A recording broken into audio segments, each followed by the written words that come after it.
"Ey bandam" deydi qiyomatda Alloh taolo bir bandasiga. "Men senga mol va davlat berdim." Boyga aytadi. "Sen unda nima ish qilding?" Banda aytadi: "Ey Robbim, bolalarim mendan keyin kambag'al bo'lib qolmasin deb hech narsani sadaqa qilmadim, bolalarimga qo'yib keldim" dedi. Alloh taolo aytdi: "Axir men Razzoq va buyuk quvvat egasi ekanligimni bilmasmiding?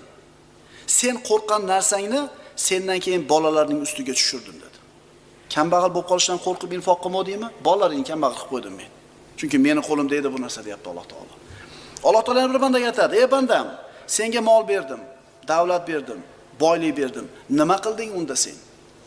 Qarang, boy ham kambag'al ham bir xil namoz o'qisa, boy ham kambag'al ham bir xil roza tutsa, boy ham kambag'al ham bir xil nafl namoz o'qisa, nima farqi bor boyda kambag'alda?